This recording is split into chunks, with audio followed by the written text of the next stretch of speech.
안녕하세요. 조카들 앞세워서 저희 돈을 탐내는 염치 없는 신우와 영끄는 40대 여성입니다. 남편과는 맞선으로 만나 부부의 연을 맺은 지 10년이에요. 아이는 없어요. 결혼 초에는 가지려고 노력한 적도 있었지만 횟수가 2년을 넘어가도록 노력을 하는데도 안 생기더라고요. 남편이 자기는 아이를 안 좋아한다며 없어도 괜찮다는 말로 저를 위로했지만 저는 도무지 납득할 수가 없었기에 병원을 찾았네요. 남편은 병원까지 가볼 필요가 있냐며 안 내킨다 해서 결국 저 먼저 혼자서 이런저런 검사를 받았는데 저는 아무런 문제가 없다고 하더군요. 설마 싶은 마음에 남편더러 나랑 살 거면 당장 검사 받으라고 아니면 이혼이라고 강하게 나갔습니다. 그제서야 남편이 정말 글자 그대로 병원에 도착해서 진료실에 들어갈 때까지 한숨을 푹푹 내쉬고서야 검사를 받았고요. 그리고 남편의 검사 결과는 충격적이었어요. 남편 정자에 문제가 있다고 하대요. 무정자증이라는 게 원인이 여러 가지인데 저희 남편은 말 그대로 공장이 작동을 안 하는 거래나 청천벽력 같은 소식에 정말 다리 힘이 풀린다는 게 이런 건가 싶었습니다. 남편에게 결혼 전부터 알고 있었는데 나를 속인 거냐 단도직입적으로 물으니 그건 아니래요. 절대로 아니라면서 사람들 시선은 신경도 쓰지 않고 저한테 미안하다면서 차가운 병원 바닥에 주저앉아 우는데 제 마음도 찢어질 듯 아프고 어찌할 바를 모르겠더군요. 그래도 결론부터 말씀드리자면 결국엔 남편을 그리고 저희가 처한현 씨를 받아들이기로 했습니다. 언젠가 저 닮은 딸, 남편 닮은 아들 하나씩 낳아서 가정을 꾸리고 싶은 제 꿈은 비록 이루어질 수 없게 되었지만 남편이 저를 사랑하고 제가 남편을 사랑하는 마음은 그대로였으니까요. 이후로 저희는 저희 나름대로 꿈과 목표를 쫓으며 결혼 생활을 이어갔습니다. 결혼 당시 남편이나 저나 직장 생활을 하면서 모아둔 돈이 제법 있었기에 저희 둘의 힘만으로 신혼살림을 시작했어요. 사실 시댁이나 친정이나 자식들한테 손을 벌리진 않으셨지만 그렇다고 니들 써라 하고 목돈 척척 내주실 상황도 아니었거든요. 한편 남편에게는 위로 3살 차이 나는 시누이가 있었는데 시누이는 저희에 비하면 이른 나이에 시집을 갔어요. 시누이 나이 23살에 대학 졸업을 앞두고 아이를 가졌거든요. 참고로 시누 남편은 서울 노량진 고시촌에서 자취를 하며 사법고시를 준비하던 3살 연상의 고시생이었습니다. 세상에 자기 자식 귀하지 않은 사람이 어디 있겠어요. 그런데 시누 남편 집안에서는 그 반응이 더 심했던 모양입니다. 사실 시누 남편 집안도 저희 시댁만큼이나 경제적으로는 별 볼 일 없었는데 그나마 남자 쪽에서는 판검사 될 아들이 시덥지 않은 여자한테 발목이 잡혔다며 애고 뭐고 필요 없다고 결혼 안 시킨다고 했다대요. 딸 가진 죄인이라고 저희 시부모님 쪽에서는 말도 안 된다. 애는 혼자 만들었냐. 결혼 꼭 시켜야 된다며 버텼고요.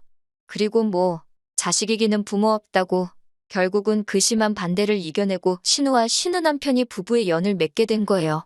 그나마 시누 남편 쪽에서 남사스러워서 주변에 말 못한다 해가지고 제대로 식도 못 올리고 살림만 합쳤다가 나이가 10살 남짓 되어서야 웨딩드레스를 입었고요. 그렇게 힘들게 한 결혼인 만큼 잘 살았으면 좋았을 텐데 시누는 결국 졸업을 코앞에 두고 대학을 떠났고 이내 출산을 했습니다. 당시만 해도 산후조리원이 무척 비싸서 저희 시어머니께서 시누를 살피셨고 시누는 몸을 풀기가 무섭게 바로 직장에 취직을 했대요. 이후로 시어머니가 애를 키워주다시피 하셨고 시누는 시누대로 생활비를 벌어 시누 남편의 고시 공부를 뒷바라지했고요. 이건 여담이지만 그런 와중에 금슬은 좋았는지 어느새 애들은 셋으로 늘어났답니다. 여러 가지 의미로 대단하지요. 아무튼 문제는 그럼에도 불구하고 시누 남편이 판검사는 고사하고 1차 시험도 패스를 못했어요. 이 정도 되면 시누 남편 부모님도 좀 기세가 꺾일 만한데 이게 다 자기 아들 발목 잡은 시누 때문이라면서 오히려 시누를 더 잡더라고요. 이야기를 듣고 있으니 같은 여자로서 시누가 참 불쌍하대요. 하지만 같은 여자이자 가족으로서 불쌍한 건 불쌍한 건데 시누가 자기 사는 게 힘든 걸 저희한테 보상을 받으려고 하니 환장할 노릇이었습니다. 저와 남편이 결혼하고 얼마 지나지 않았을 무렵이었습니다. 어머님 말씀이 당신 사위, 그러니까 시누 남편이 고시 공부를 접기로 했다고요. 하지만 그게 다가 아니었고 뜬금없이 서점을 열겠다 하더랍니다. 말이 나와서 말이지만 처음 서점 이야기를 듣고 제가 남편에게 그건 아닌 것 같다고 했어요. 제 말을 들은 남편도 동감이라더니 곧장 신우한테 매형 좀 말려보라고 한 소리 했고요. 그런데 신우가 오히려 저희를 속물 취급하면서 돈 때문에 하는 게 아니다. 나라의 미래를 위해서 동네 서점이 얼마나 중요한지 아냐 어쩌냐. 뭐 자기 신념이 있어서 한다하니 누가 말리겠어요. 막말로 저희가 돈을 보태줄 것도 아니고 저희도 저희 코가 석자였으니까요. 결국 그래 뭐 알아서 해라 잘해봐라 하고 이후론 저희도 말을 아꼈습니다. 이후로 신우네가 대출을 받아서 기어이 서점을 차리더라고요. 그리고 처음엔 좀 장사가 되는가 싶기도 했는데 아니나 다를까 얼마 못 가서 파리가 날리기 시작하대요. 그리고 신우 남편이 지금도 포기를 못하고 있지요. 신우가 못 빠지게 회사에서 돈 벌어오면 그걸로 서점 빵꾸나는 거에 메꾸고 사실 말이 좋아 서점이지 이제 오만 잡동사니를 다 가져다 팔아요. 그나마 지방인이 버티고 있지 서울이었으면 진작에 나가 떨어졌을 겁니다. 한편 그렇게 제가 남편하고 결혼한 지 한 3년 차 되던 때였어요. 설명하자면 긴데 일단 결혼할 때부터 남편과 저는 이미 명절을 어떻게 보낼지 서로 상의를 해둔 상황이었습니다. 한 번은 친정 먼저, 다음엔 시댁 먼저, 명절마다 순서를 바꿔가자고요. 그리고 그날은 친정에 갔다가 명절 당일 저녁에 시댁에 왔지요. 참고로 저희 시댁은 제사가 없고 남편의 무정자증이 밝혀진 이후로는 시부모님이 저를 소위 건들지를 않으셨네요.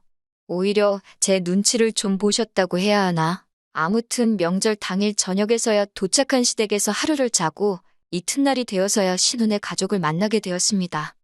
애들이 새해 복 많이 받으라고 인사를 했고 저도 애들 손에 10,000원씩 들려줬어요. 어차피 애들 선물 따로 사간 것도 있었고 그런데 이 모습을 본 신우가 저더러 이야기를 좀 하자며 불러내더라고요. 솔직히 신우에 대해서는 진작부터 안타깝고 그런 마음도 있었지만 동시에 관계가 관계인지라 어렵고 불편했어요. 그래서인지 신우와 단둘이 이야기를 하려니 긴장까지 되더라니까요. 그런데 신우가 꺼내놓은 이야기는 굉장히 황당하대요.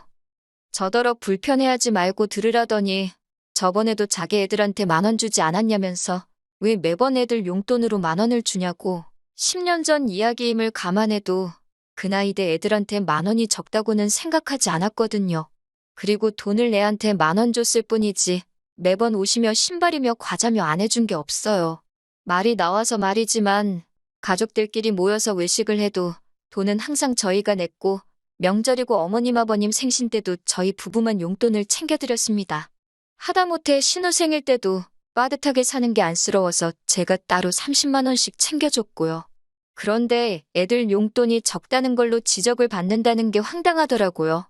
이런 재속을 아는지 모르는지 신우는 계속해서 자기 하고 싶은 말만 이어갔는데 한다는 말이 요새 애들도 돈 좋아하고 5만 원짜리는 더 좋아한대요. 그리고 어차피 애들은 금방 크니까 쓸데없는 물건 사오지 말고 그거 다 현금으로 계산해서 달라나요? 마치 연속으로 뺨이라도 맞은 듯 정신이 하나도 없었습니다. 하지만 신우는 저녁에 잃지 않고 그놈의 기분 나쁘게 듣지 말라는 소리와 함께 자기 동생 그러니까 제 남편이 저랑 결혼하기 전에는 그렇게 조카들한테 각별히 잘했는데 저랑 결혼하고 나니까 딱 바뀌었답니다. 그러면서 덧붙이기를 어머님께 들었는데 저희는 이제 애 키울 일도 없고 따로 돈 들어갈 곳은 없지 않냐 그러는 거예요. 하지만 조카는 셋이나 있으니 얼마나 다행이냐면서 조카들도 자식들이다 생각하고 신경 좀 써달래요.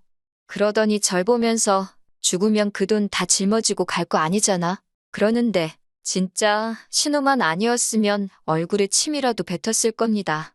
정말이지 지금이야 애 없이 사는데 익숙해지고 묻어내졌지만 그때는 정말 신우가 하는 말 한마디 한마디가 제 심장을 후벼 파는 것 같았어요. 결국 집에 오는 길에 차 안에서 펑펑 울었습니다. 남편더러 해주고도 욕먹는 것도 억울하지 않냐. 그리고 뻔히 당신 때문에 애 못 갖는 거 알면서 어떻게 나한테 그런 소리를 하느냐고. 그리고 무엇보다 당신은 그런 신우한테 나한테 그런 말 하지 말라 소리도 못하는 천치냐고. 남편한테 그렇게 큰 소리를 낸 건 그때가 처음이었지요. 조금 과장해서 남편이 무정자증임을 알았을 때보다 더 어이없고 더 화가 났다니까요. 남편도 남편대로 자기 누나인 신우한테 꽤나 열이 받았던 모양이 돼요. 결국 남편과 신우가 크게 다투었고 이후로 남편은 시조카들을 만나게 되더라도 이따금씩 5만 원 안쪽으로 용돈을 주는데 그쳤고 선물을 해준다던가 밥값을 내준다던가 소위 호구짓은 안 하더라고요. 그리고 그렇게 몇 년을 살다가 얼마 전 신우와 다시 부딪히게 되었습니다. 참고로 신우는 여전히 사는 게 그저 그래요. 신우에게 전화가 왔는데 하는 말이 큰애가 이번에 수도권에 있는 대학에 합격을 했다고요. 뭐 달리 해줄 말이 뭐가 있겠어요? 어쨌든 힘든 시절 다 보내고 이제 대학생이 된다 하니 기특했고 외숙모로서 축하한다고 했지요. 그러자 신우가 이번에도 맨입으로 그러는 거예요. 황당했지만 속으로 한 50만 원 정도 주면 되나 그러고 생각하는데 신우가 덧붙이기를 그동안 조카들 용돈도 거의 안 줬으니 돈 많이 모았지 않냐고 그래요. 그러면서 이번에는 용돈 한번 크게 준다 생각하고 대학교 입학금하고 첫 학기 등록금을 해달랍니다. 자기가 대충 계산해봤는데 대략 500만 원이면 될 것 같다고요. 어이가 없어서 제가 그걸 왜 해주냐고 그게 첫 대답이었습니다. 그랬더니 신우가 아니 그럼 뭐 또 몇만 원 주고 땡치려고 했냐고 빈정거리는 거예요. 제가 10,000원을 주건 100만 원을 줬건 그건 주는 제 마음 아니냐 했습니다. 막말로 조카들이래봤자 명절날 보면 고개나 까딱하고 그나마도 못 보는 해에는 외삼촌인 저희 남편이나 외숙모인 저한테 명절 잘 보내시라고 인사도 하나 없는데 무슨 정이 얼마나 있다고 그 큰돈을 턱하니 내놓고 싶겠어요. 500만 원이면 제 한 달 월급도 넘는걸요. 저는 신우한테 그만한 돈 없다고 미안하지만 그렇게는 못해줄 것 같다고 솔직하게 이야기했습니다. 그랬더니 신우가 누가 제가 벌어온 돈으로 달라고 했냐고 자기 동생이 벌어온 돈으로 달라는 거라나요. 그래서 그럼 남편하고 이야기해 보시던지요. 그러고는 제가 먼저 할 일이 많다고 다음에 이야기하자 하고 전화를 끊었습니다. 퇴근한 남편에게 신우에게 이러한 전화가 왔었다며 이야기를 전했어요. 남편 얼굴이 울그락불그락해지더니 미친 거 아니냐고 저에게 묻대요. 제가 난들 아냐고 아무튼 당신이 신우랑 잘 이야기해보라 했습니다. 500만 원이 네 집 개 이름도 아니고 그리고 그 밑으로 딸린 애가 둘이나 더 있는데 이번 한 번으로 끝날 게 아니었으니 더 속이 터졌던 것 같아요. 남편이 생각하고 말 것도 없다며 바로 제 앞에서 신우에게 전화를 걸었습니다. 스피커폰으로 통화를 하는데 남편이 등록금이 말이 되냐면서 신우더러 왜 이렇게 뻔뻔하냐고 뭐라 하더라고요. 그러자 신우가 한다는 말이 너네는 직장 다니면서 결혼했으니 나처럼 어렵게 시작한 것도 아니지 않냐. 그리고 둘이서 그렇게 돈 벌어서 다 어디다 쓰려고 그러냐. 만난 거 먹고 좋은 거 두르고 사는 건 사치지만 조카의 앞날에 투자해주는 것은 인정이고 도리이지 않냐고 따지대요.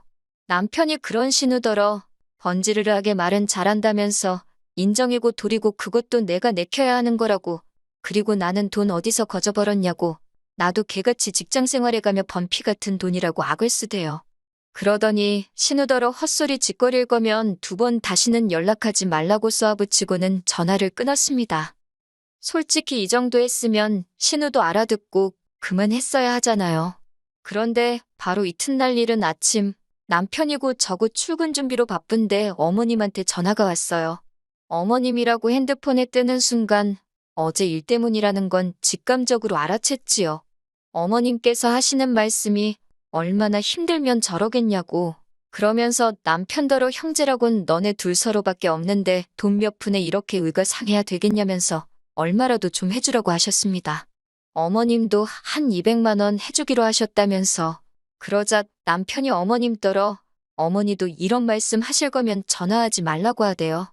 그러면서 신우도 웃긴다고 능력이 안 되면 낯을 말지 뭐 한다고 셋이나 줄줄이 나와서는 여기저기 용돈을 구걸하고 다니냐. 그리고 어차피 우리는 애도 못 낳으니까 있는 돈 나눠 쓰잔 식으로 말했던 거 잊지 않고 있다며 어머님이 무슨 죄라고 거기다 대고 화를 내더라고요.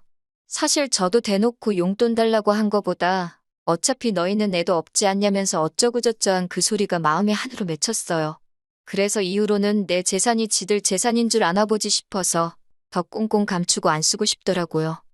결국 어머님께서는 남편하고 저에게 너희가 그렇게 마음 상해 있는 줄은 미처 몰랐다며 미안하다 하셨습니다. 내키지 않으면 어쩌겠냐고. 도와주지 말라시대요. 저렇게 사는 것도 지복이고 이렇게 사는 것도 저희 복이라면서. 그러면서 부모로서 이러지도 저러지도 못해, 도와주지도 못해서 미안하다 하시는데 그건 그거대로 또 갑갑하고 답답하더군요. 그래도 어쩌겠어요.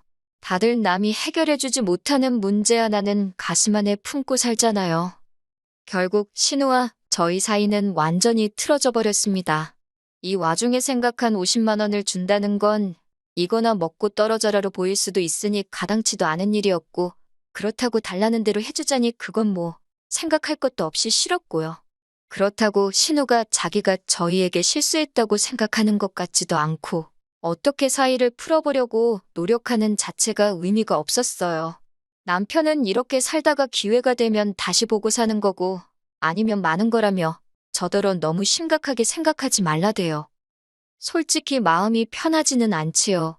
하루는 그까짓 500만 원 없어도 사는데 그 돈이 뭐라고 남매 사이가 저렇게 틀어졌나, 내 잘못인가 싶어서 그냥 줘버릴까 그런 생각도 들다가, 또 하루는 우리가 그 500만 원을 어떻게 모았는데 그리고 지가 우리한테 돈 맡겨놨나, 너무 괘씸하다 싶고 그래도 나서진 않으려고요.